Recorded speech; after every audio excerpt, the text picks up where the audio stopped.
Selamat siang dan sore, kami dari kelompok 11 dalam mata kuliah pembelajaran IPA SD1 akan memaparkan materi tentang IPA berupa laboratorium.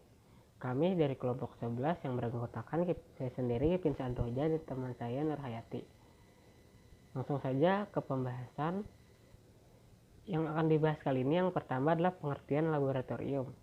Yang kedua, laboratorium IPA dan komponennya. Yang ketiga, langkah-langkah pengelolaan laboratorium. Yang keempat, macam-macam laboratorium. Yang kelima, kelompok pengelola. Yang keenam, kelompok yang dikelola. Yang ketujuh, tata tertib laboratorium. Yang kedelapan, kesimpulan. Pengertian laboratorium. Laboratorium atau studio adalah sarana penunjang jurusan dalam studi yang bersangkutan dan sumber unit daya dasar untuk pengembangan ilmu dan pendidikan. Dalam pendidikan, laboratorium adalah tempat proses belajar mengajar melalui metode praktikum yang dapat menghasilkan praktikum sendiri pengalaman belajar, di mana mahasiswa berinteraksi dengan berbagai alat dan bahan untuk mengobservasi gejala-gejala yang dilengkapinya secara langsung. Dengan demikian, laboratorium merupakan tempat proses belajar mengajar melalui metode praktikum yang dapat menghasilkan pengalaman belajar. Di sini kita sering terasing dengan berbagai alat dan pelajaran atau praktikum dalam rangka pengusahaan suatu keahlian. Yang kedua, laboratorium IPA dan komponennya. Komponen-komponen laboratorium IPA dapat dikategorikan dalam 5 komponen yang terdiri dari bangunan laboratorium, fasilitas laboratorium, alat-alat laboratorium, bahan-bahan, dan personil pengelola laboratorium.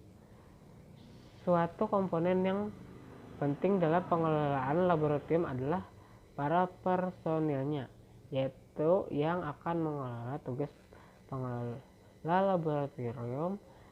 Para personil akan terdiri dari beberapa orang yang jumlahnya akan tergantung dalam keadaan laboratorium, jumlah praktikum, dan tujuan para praktikum yang melaksanakan praktikum atau eksperimen di laboratorium itu, yang ideal personalnya yang akan terlibat langsung berdasarkan tanggung jawab personal yang akan dilakukan saat melakukan observasi laboratorium. Yang pertama ialah masing-masing personal harus memahami dan mengerti bidang kerja yang menjadi tanggung jawab sesuai dengan peraturan yang berlaku pada lembaganya, dan selalu berorientasi pada tujuan dan fungsi laboratorium yang dibinanya. Pembina personil secara teknis dan administrasi dari waktu ke waktu agar selalu ditingkatkan dan dibina sehingga pelaksanaan kerjanya mencapai tujuan yang optimal. Secara ringkas dapat dikatakan bahwa keberhasilan tugas dalam melaksanakan pengelolaan laboratorium akan ditentukan oleh para personilnya dan lembaga yang membinanya. C. Langkah pengelolaan laboratorium. Mengelola adalah mengendalikan, menjalankan, atau mengurus. Manajemen adalah suatu proses penggunaan sumber daya secara efektif untuk mencapai suatu sasaran hal yang menyangkut dengan kegiatan tersebut. Di antaranya mengatur dan memelihara alat dan bahan, menjaga disiplin di laboratorium dan keselamatan laboratorium, serta menggunakan laboratorium secara optimal. Pelaksanaan pengelolaan laboratorium bertujuan agar dapat menunjang kegiatan belajar mengajar di laboratorium dan juga kegiatan penelitian agar berlangsung secara optimal.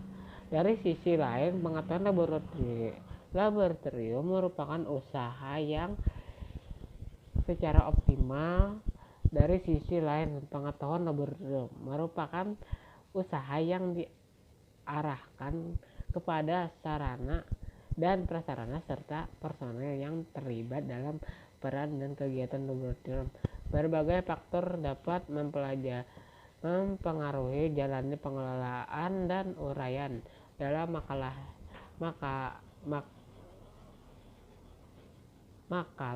ini diarahkan kepada suatu model pengelola laboratorium IPA yang dapat diterapkan untuk menyempurnakan pengelolaan laboratorium IPA masing-masing sekolah atau universitas.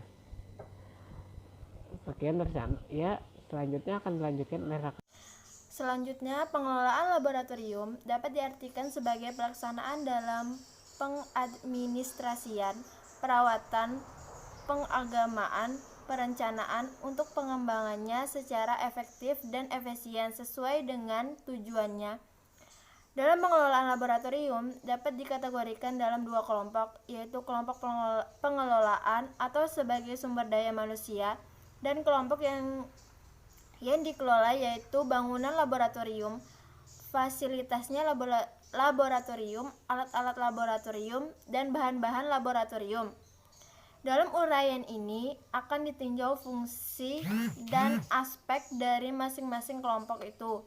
Dalam pengelolaan laboratorium meliputi beberapa aspek yaitu sebagai berikut. 1. Perencanaan, 2. Penaatan, 3. Pengadministrasian, 4. Pengamanan, perawatan, dan pengawasan. Pengelolaan laboratorium berkaitan dengan pengelolaan dan penggunaan fasilitas laboratorium atau bangunan peralatan laboratorium, spesimen biologi, bahan kimia, dan aktivitas yang dilaksanakan di laboratorium yang menjaga keberlanjutan fungsinya. D. Macam-macam laboratorium. A. Laboratorium pendidikan.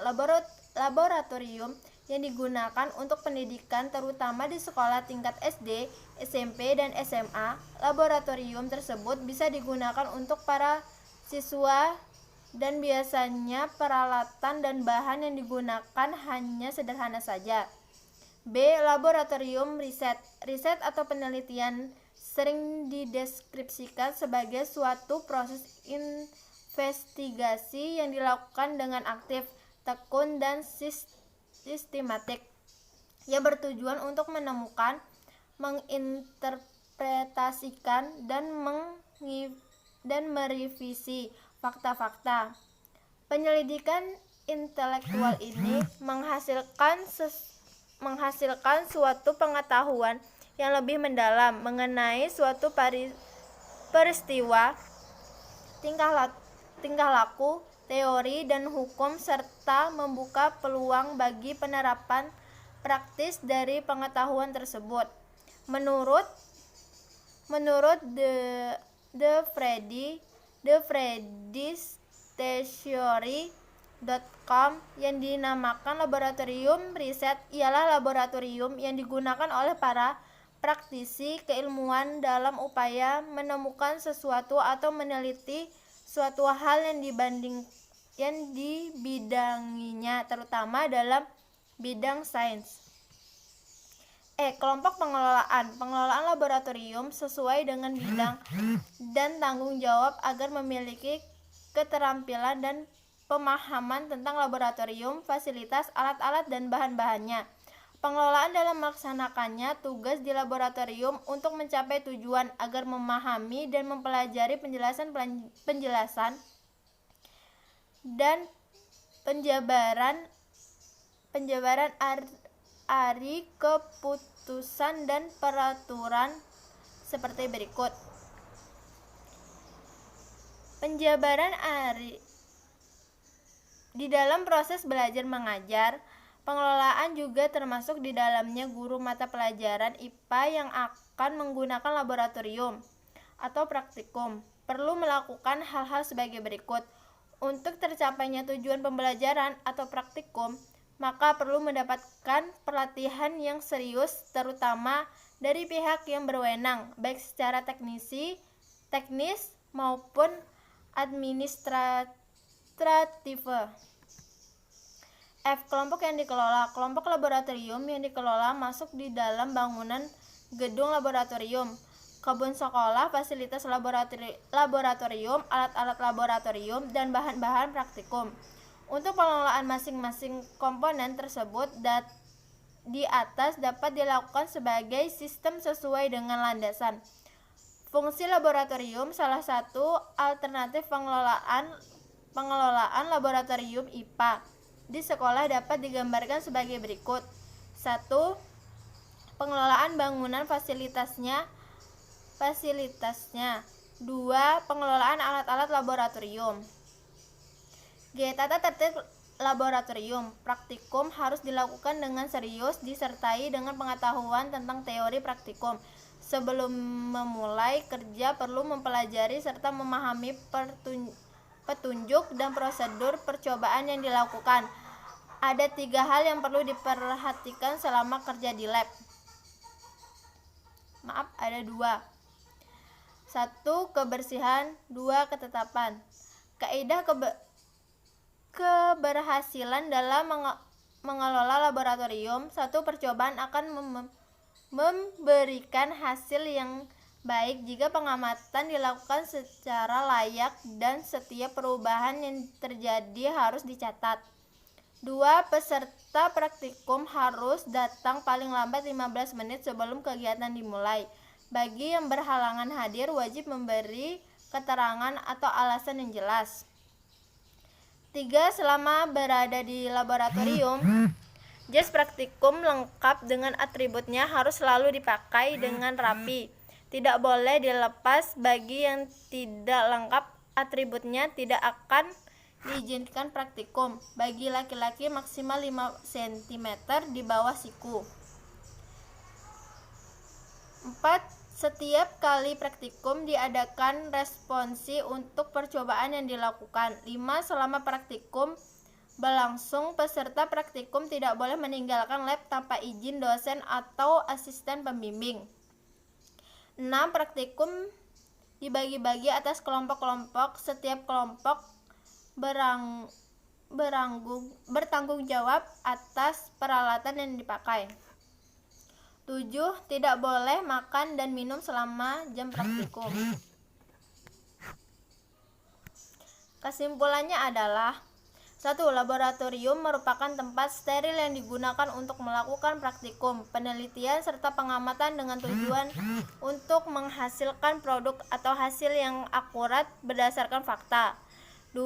Tata tertib laboratorium merupakan segala sesuatu tindakan yang harus dipatuhi yang dibuat dengan kesepakatan bersama. 3. Ada 3 laboratorium yang biasanya digunakan oleh para praktikum, yaitu mendukung berjalan, yaitu yang tadi. 4. Di dalam laboratorium juga terdapat alat-alat dan bahan-bahan praktikum yang mendukung berjalannya praktikum dengan baik. 5. Beberapa contoh tata tertib laboratorium yang harus dipatuhi oleh para praktikan. Tidak boleh makan dan minum. Dilarang merokok menggunakan jas lab. Terima kasih.